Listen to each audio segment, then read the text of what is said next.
मिनश्शैतानिर्रजीम बिस्मिल्लाहिर्रहमानिर्रहीम।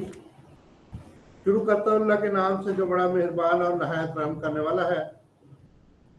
Manifestation of stages of blessing the word of the wisdom volume 9 का हम मुताले कर रहे हैं। तो इसके अंदर जो है रूबिक 6817 पेज के ऊपर हम जा रहे हैं। तो इसमें जो है ये कल हमने जो है वो अल्लाहुम्मा इन्नी अऊज़ु बिका मिन अज़ाबिल क़ब्र, अल्लाह हमें अज़ाबुल क़ब्र से बचाए, और जो है ये इस तरह की हमने चीज़ें पढ़ी थी। इसके आगे जो है थोड़ा सा और बात है, बड़ी ज़बरदस्त बातें हैं सारी। When the river of mercy comes to an excitement, जब अल्लाह की मेहरबानी और रहमत का दरिया पूरे जोबन पर आता है, अल्लाह की रहमत का जो है दरिया पूरे जोबन पर आता है, it carries away each and every sin, ये तमाम किस्म के गुनाहों से जो है वो हमें निजात दिला देता है, माफ़ी दिला देता है। तो इस तरीका से हम जो है तमाम गुनाहों से जो है वो मुबर्रा हो जाते हैं। तो अल्लाह ताला की रहमत हमेशा जो है मांगनी चाहिए। जो भी है, जैसे भी है, जितनी मर्जी मुखालफत हो, जितनी मर्जी दुश्मनी हो, जो मर्जी हो,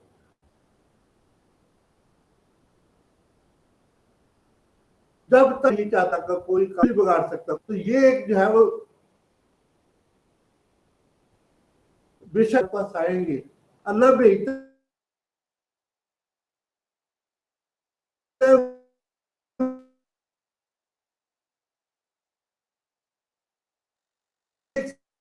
सिलसिला जो है वो जारी रहता है हमेशा।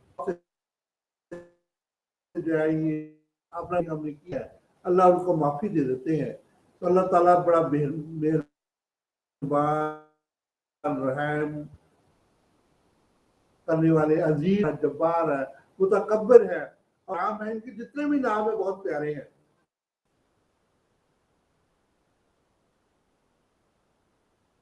तो इसलिए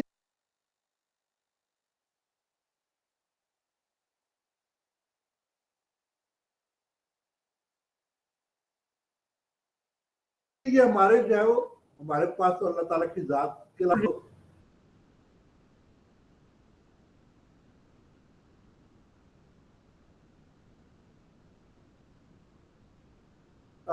आने वाली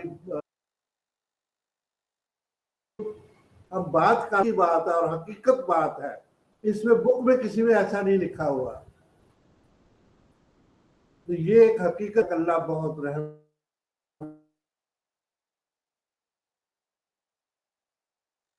करने वाले, रहीम है, करीम है, अरूज पे आती है, पूरे जोबन पे आती है। तो अल्लाह ताला तमाम चीजों को माफ करके आपके लिए रास्ते खोल देता है, नई राहें खोल देता है, बहुत से रास्ते। और अब इतनी वसी दुनिया है, कभी देखो तो सही कितनी बड़ी दुनिया है, बहुत से रास्ते हैं, एक नहीं तो दूसरा, दूसरा नहीं तो तीसरा, तीसरा नहीं तो चौथा। ये सारे रास्ते जो है वो आपको मिलेंगे। लेकिन सिर्फ करना क्या है, कंसंट्रेशन करनी है।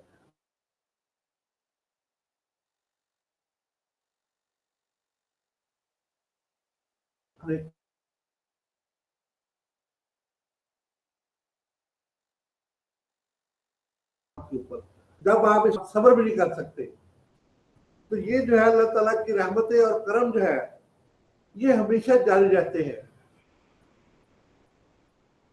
तो इसलिए जो है, and this is the statement of the hall, not from the book, this is the dead body alive it.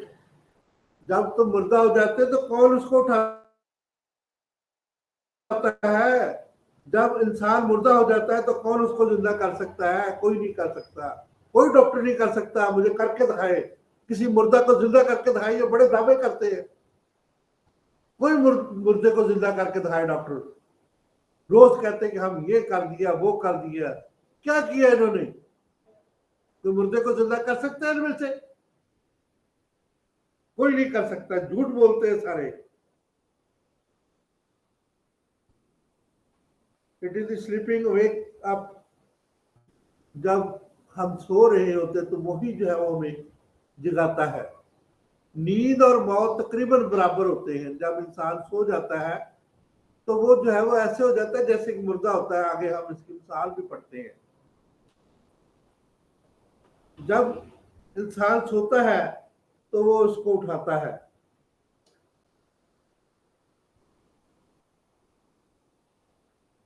Who who can give you life to death? Allah. Allah के सिवा कोई भी जो है इंसान को जिंदगी नहीं दे सकता। ये सारे झूठ बोलते हैं। जब इंसान मर जाता है तो उसको कहते हैं ले दो जल्दी करो। अभी हजारों लोगों को ये मार रहे हैं गलत टीके लगा लगा के और गलत अद्वियात दे दे के। मेरे सामने रोज जो है इमरजेंसी में हजारों होती है। स्टूडेंटों को जो है वो सौंप दिया गया सारा काम। तो स्टूडेंट जिस मर्जी बंदे पर तजर्बा करे। इनको जो है वो इजाजत है तजर्बा करने की। वो जानवरों पे तजर्बे करे, इंसानों पे तो ना करे। खुदा का खौफ करे वे। ये एथिक्स के खिलाफ है। जिंदा करके कोई मरीज दिखाओ मुझे। अजीब है आप लोग। दावे इतने इतने बड़े और काम जीरो। अल्लाह के सिवा कोई भी बंदा जो है ये, और अल्लाह की रहमत से इंसान जिंदा रहता है। और जब तक इंसान के अंदर रूह अल्लाह की मौजूद होती है उस वक्त जिंदगी होती है। उसके बाद जो है वो जिंदगी खत्म हो जाती है। Who wake up sleeping guide? Guide भी अल्लाह ताला है, लेकिन उसके जो बंदे हैं उसके भी जो है वो रहनुमा हमारे जैसे कायद आजम हमारे रहनुमा है। इसी तरह से लामा इकबाल हमारे रहनुमा है। हमारे हकीम सईद साहब रहनुमा है। हमारे हकीम अब्दुल हमीद दहलवी रहनुमा है। हमारे वाजदाद हमारे रहनुमा, जितने हुक्मा गुजरे हैं वो सारे हमारे रहनुमा है। वो हमें जगाते हैं। हम तो सोए ही रहते हैं, अक्सर सोए रहते हैं। तो वो हमें जगाते जोड़ते हैं कि तुम्हारा विरसा है भाई, इसको हासिल करो। ये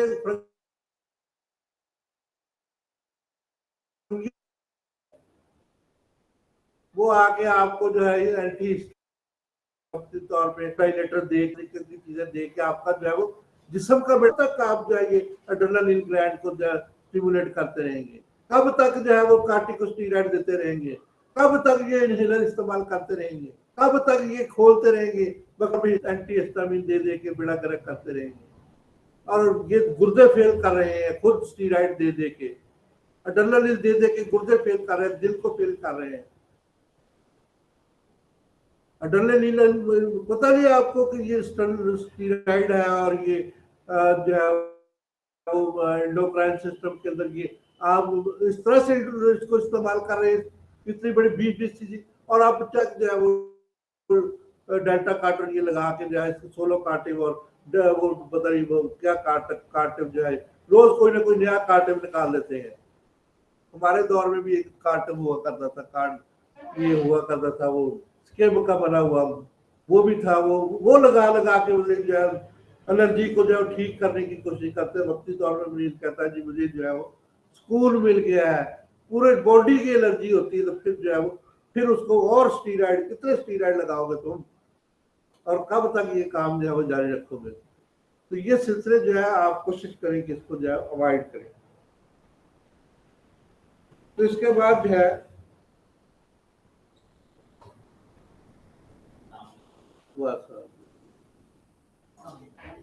क्या करेंगे जी? मैं ना सब तक नहीं हुआ जी मोस्टल बैठे तो 10 मिनट सिर्फ और है मुझे। कोई बात नहीं, अगर ज्यादा बुरा ना महसूस करें।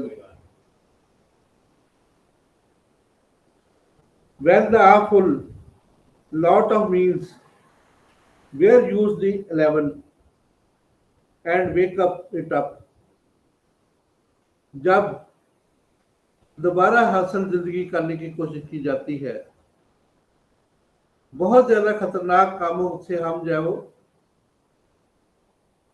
जिंदा बच जाते हैं, जैसे कि जंग के अंदर हम जिंदा बच जाते हैं। दोबारा जिंदगी हासिल करना जो है वो जंग के बाद गाजी हो जाता है और ज्यादा बंदा ताकतवर हो जाता है।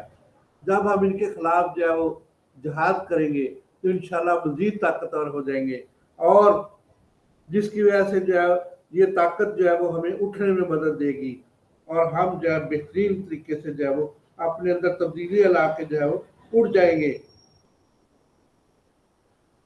It Indeed must, it is the that much the same, बिल्कुल इसी तरह से है जैसे कि मुर्दा को जिंदा किया जाता है। इसी तरीके से one sleeping did not even change the side, जब इंसान सो रहा तो वो अपनी जो है वो पोजीशन को भी तब्दील नहीं कर सकता, इस कदर वो उसमें नींद में होता है। तो इस तरीके से जो है हमें जो है वो अपने आप को जिंदा रखने के लिए, जिंदा रहने के लिए जो है वो कोशिश जारी रखना चाहिए। तो आज इतना ही जो है वो करते हैं, तो थोड़ा सा जो है वो बड़े एलर्जी को मजीद छानते हैं। एलर्जी जो है बड़े गोश्त से हो सकती है, बकरी के गोश्त से हो सकती है, अंडे से हो सकती है, सोयाबीन से हो सकती है। एलर्जी के अंदर जो ग्लोबुलिन जो है वो जिस्म से जो है वो खारिज होने शुरू हो जाते हैं, जिसकी वजह से फिजिकली तौर पे बंदा जो है वो अपने आप को टाइट महसूस करता है, दर्द महसूस करता है, टेम्परेचर बढ़ जाता है, जिसके अंदर जो है वो टेम्परेचर से बाहर से रेडनेस हो जाती है, आंखों के अंदर भी सुर्खी हो जाती है, और टिश्यूज के अंदर जो है ये मुख्तलिफ किस्म की तब्दीली हो जाती है।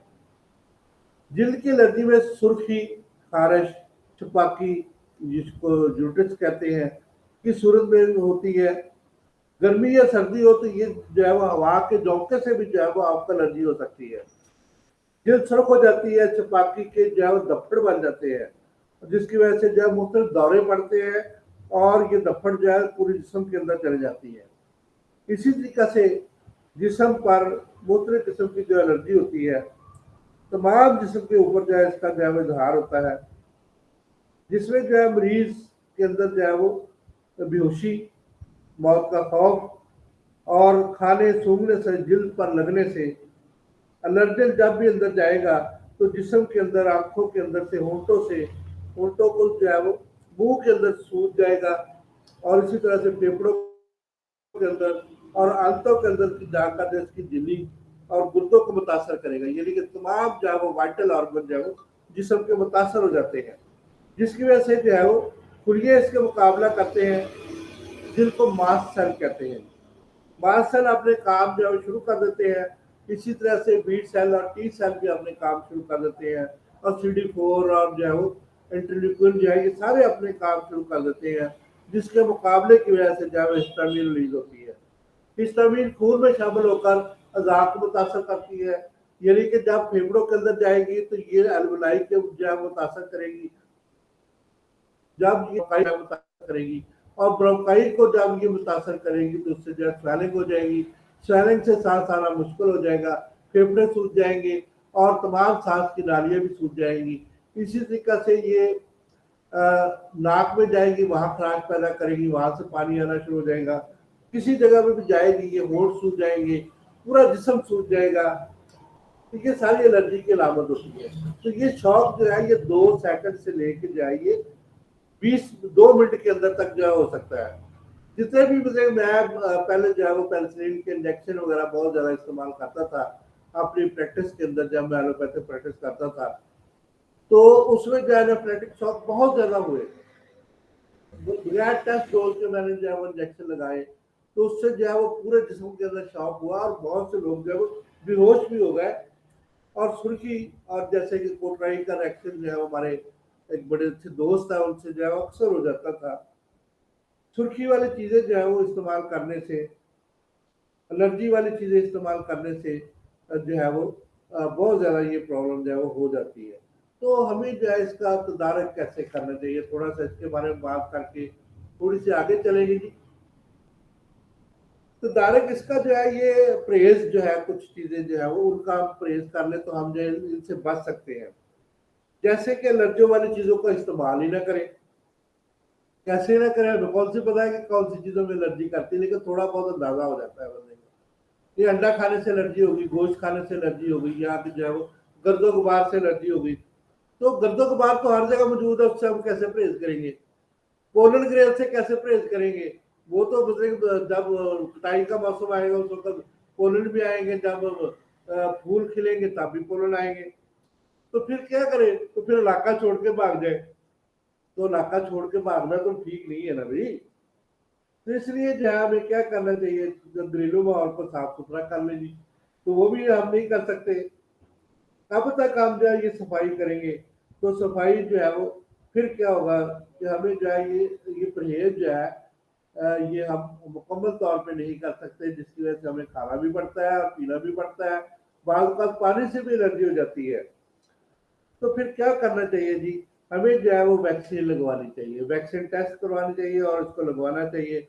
नेजल जो है वो कंजक्शन के लिए जो है वो नेजल ड्रॉपर इस्तेमाल करने चाहिए, नहीं करने चाहिए। बड़ा आसान तरीका है, आप दोनों गुटों को जब दबाएं तो आपका नेजल जो है वो कंजक्शन खुल जाएगी निचली तौर पर। ये दोनों गुटों के जो है ये साइडों पे दबाने से आपका नाक खुल जाएगा। ये आपको प्रेशर है। जरूरी है कि आपके एंटीलेप्टिक कतरे डालें। इसी तरीके से स्टीराइड का इस्तेमाल जो है वो भी जो है वो बहुत ज्यादा नुकसानदेह है, अभी हमने बात की है। तो जहां जहां भी स्टीराइड का इस्तेमाल करेंगे वहां जो है वो क्या होगा, जिसम के ऊपर जो है वो डायलेट वक्ती तौर पे हो जाएगा, लेकिन इसके साइड इफेक्ट बहुत ज्यादा है। अडल स्टीराइड के जितने साइड इफेक्ट है मैं आपको बयान नहीं कर सकता। तो थोड़ा सा इसके बारे में जो वजाहत करते हैं जी। मरीज इश्क पर रहमत खुदा की, मर्ज बढ़ता गया जू जू दवा की। तो जो हमारी जो है भाई इस्तेमाल कर रहे हैं दवाइयाँ, तो वो जो है वो मर्ज को बढ़ा रहे हैं बनिस्बत के घटाने के। तो इस तरीके से मर्ज बढ़ती जा रही है। तो थोड़ा सा इसको और तफसील से अगर आप मुनासिब समझते तो हम इसको जाइए थोड़ी सी और तफसील इसकी बयान कर लेते हैं जी। एंटीजन और एंटीबॉडीज के रिएक्शन जो है, एंटीजन हम जान चुके हैं पहले कि एंटीजन क्या होता है, और एंटीबॉडीज को भी हम जान चुके हैं। तो एंटीजन एंटीबॉडी जो है वो रिएक्शन होता है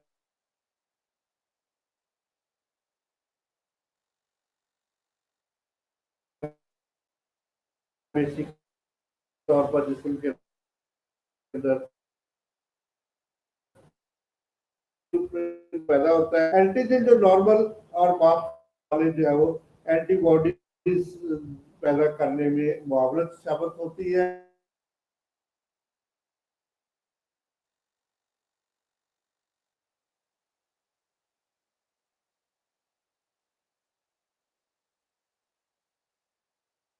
एंटीबॉडीज वो होते हैं जिसकी जो है वो इस तरीके से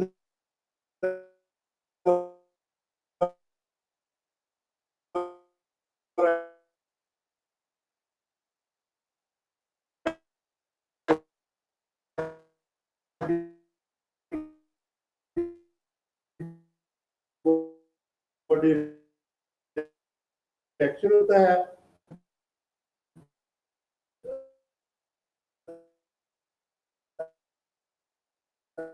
जिसमें बेसिक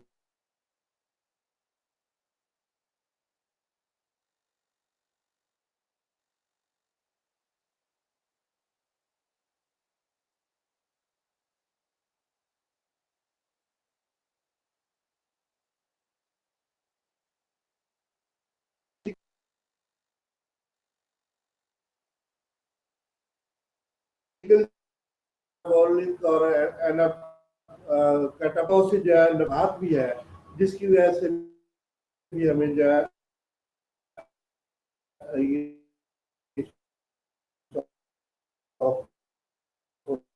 होने की इसी तरीके से जो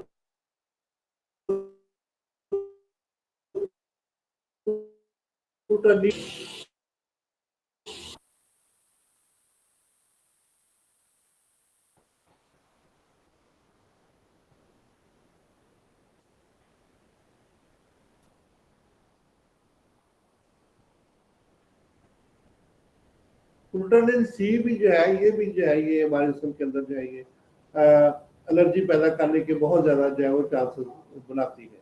इसी तरीके से प्रेडकार्टिलीन जो है, जिसको जो है वो सो रेक्टिव सीरम कहते हैं, ये भी हमारे जिस्म के अंदर मुख्तलिफ किस्म की जो है एलर्जी पैदा करने के चांसेस बढ़ाती है। इसी तरीके से हमारे माहौल से कंटेक्ट होने की वजह से भी बहुत से जो है वो चांसेस जो है वो बन जाते हैं, जिसकी वजह से जो है वो कंटेक्ट एलर्जी जो है वो होने के चांसेस बन जाते हैं।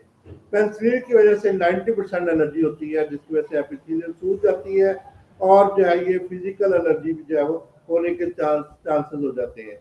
इसी तरह से साइनोसाइटिस यानी कि नाक का बंद हो जाना और इनहेलेशन एलर्जी जो है वो इसको कहते हैं इनहेल जो है वो जब भी कुछ चीज़ हम इनहेल कर लेते हैं या इनहेलेटेड कर लेते हैं तो उसकी वजह से भी एलर्जी जो है वो हो जाती है। ये असल में हे फीवर और दीगर इन्फेक्शन की वजह से, जो हे फीवर असल में जो भी गर्मी की वजह से होता है, जब जो पोलन ग्रेन ज़्यादा होते हैं या कि गंदम में कटाई हो रही है, उसके बाद जो है ये गंदम की जितने भी जो है जरासीम जो है छोटे छोटे जो चीज़ें होती हैं वो हमारे मुंह से जो है वो नाक से जिस मुंह हम इनहेल कर लेते हैं, जिसकी वजह से हमें अस्थमा और दीगर किस्म की जो एलर्जी की वजह से जो है ये शॉक जो है होने के चांसेस होते हैं। तो इसलिए जो है वो एपिथेलियल सूज जाती है। एपिथेलियल सूजने के बाद जो है ये इन्फ्लेमेशन हो जाती है, वहाँ पे इन्फेक्शन हो जाती है। इन्फ्लेमेशन के बाद वहाँ पे जो है ये बहुत ज़्यादा जो तकलीफ होती है, मरीज को सांस लेना मुश्किल होता है। इसको हम जो है वो एलर्जी का अस्थमा कहते हैं। तो हम तफसील से जो है एलर्जी का अस्थमा को जो है वो पढ़ेंगे और जानेंगे इंशाल्लाह कल। तो इसके बाद जो है फीवर को और दीगर चीज़ों को भी हम जो है वो तफसील से जानेंगे। तो आज जो है वो अस्थमा की जो है वो किस्में, अस्थमा जो है ब्रोंकल अस्थमा होता है, एलर्जी होती है, इसमें जो है हाइड्रेटिव होता है और इन्फेक्शन की किस्में है और जो है वो एक्सोक्राइनिक जो है ये अस्थमा होता है। तो सिम्टम ऑफ अस्थमा जो हम जानेंगे और एलर्जिक फैक्टर की वजह से जो अस्थमा पैदा होता है, एग की वजह से होता है, फूड की वजह से होता है, मिल्क की वजह से होता है, और कैसे ये एलर्जी जो है पैदा करते हैं, मिल्क जो है वो कैसे एलर्जी पैदा करता है, ये हम जो है तफसील से एक एक चीज़ को जानेंगे। बहुत शुक्रिया डॉक्टर साहब का। अगर कोई बंदा जो है मजीद इसके बारे में तफसील जानना चाहता है तो मेरे पास जो बुक है वो उसका नाम मैं बता देता हूँ आपको। तो मेरे पास बुक है जी, फार्माकोग्नोसी की बुक है, टेलर की किताब है। इसके अंदर जो है सफर नंबर है जी, जिसके अंदर ये लिखा हुआ है जी 417 सफर से लेके ये एलर्जन का जो है टोटल जो है वो चैप्टर जो है 436 सफे तक जो है ये है वो फार्माकोग्नोसी के बारे में। और इसी तरीके से मेरे पास बुक है जी और जिसके अंदर भी ये मतलब जिसको कंसल्ट किया हुआ है और भी बहुत सी बुक्स को मैंने कंसल्ट किया हुआ है। ये एलर्जी है जी इस क्योर। तो जो लोग ये भी जो है वो पढ़ना चाहते हैं तो इसके मुसन्नफ का नाम भी मैं आपको जो है ये बता देता हूँ जी। तो ये भी जो है आप इसको देख सकते हैं और इससे जो है वो फायदा हासिल कर सकते हैं। तो बाकी जो है वो एलर्जी को कल हम तफसील से मजीद जो है वो जानेंगे और इसके बारे में जो है मजीद जानेंगे कि हम जो है ये इसको देसी अद्वियात से, अनाज से या कि बूढ़ी बूटी से या कि और इस किस्म की जितनी भी अद्वियात है, हम उनसे जो है वो कैसे इसको जो है वो केयर कर सकते हैं और दोबारा लोगों को एलर्जी नहीं होगी। दोबारा जो है हमें वो सोलोकार्टिव या जो है इस किस्म का जो है वो कैनाकॉट ए, मुझे इंजेक्शन याद आ गया, हम जो लगाते थे कैनाकॉट ए जो है हम लगाया करते थे उस जमाने में, स्किम का होता था, तो वो लगाने की जरूरत नहीं पड़ेगी। डेकाड्रॉल लगाने की और ये डेक्सामेथासोन जो है ये लगाने की, एवल खाने की और सीपीएम खाने की जो है वो क्लोरोफेनेरामीन खाने की जरूरत